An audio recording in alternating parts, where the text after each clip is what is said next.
Hello. Welcome to our presentation on generating Webster HTML pages. In this video we will demonstrate how to create pages using the File Maintenance Generator, part of the PxPlus 2021 Nomads Toolkit. The File Maintenance Generator provides an easy means to create HTML pages for new web-based applications, or to extend functionality of an existing application. For this presentation, we want to use files and settings from an existing application.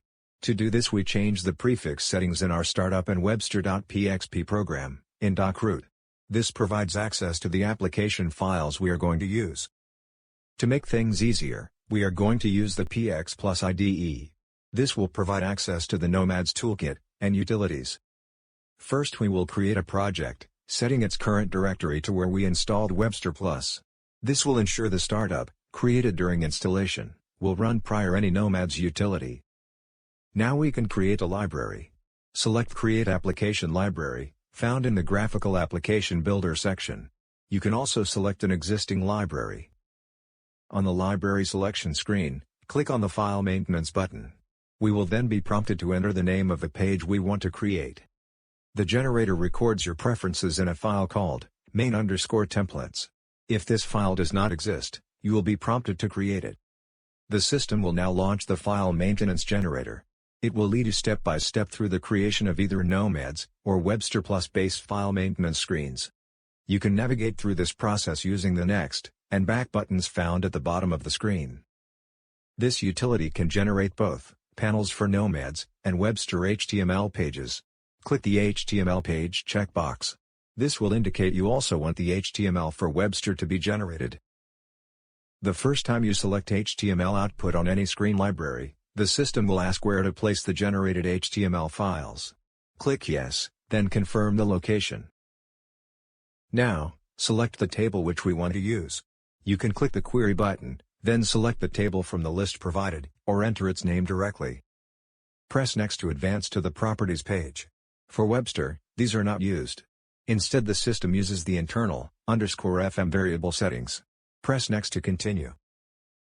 On the screen settings, skip the first section, as Webster controls its position using a template file. You may change the location of the Browse or Action buttons. And you can provide an HTML page to include in the output.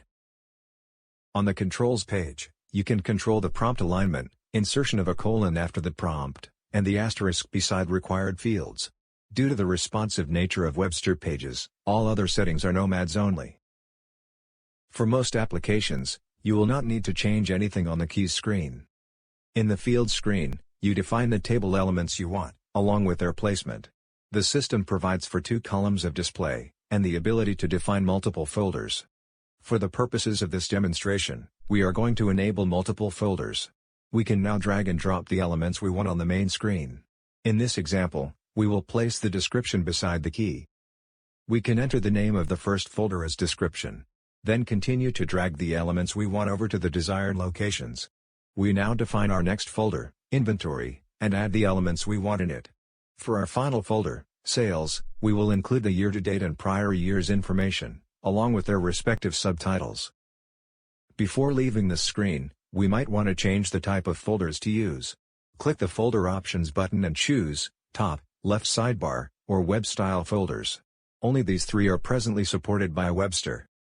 Click Next to advance to the Summary page. There you can review your settings. Pressing Finish will initiate the page generation. A message box will confirm the generation is complete. When finished, your library will contain an updated Nomads panel. In addition, the Webster HTML will have been generated and saved in the directory you specified. To test this page, you will need to enter a URL into your browser. The URL will consist of HTTP or HTTPS, the address of your server and port number, and Webster.php. A question mark will precede the parameters. These will consist of the variable containing the page name, $, an equal sign, then the name of your screen, products. Let's try using this URL. We will launch a browser, and call up the page we just created. For a server address, we will direct it to our local machine, on port 8088.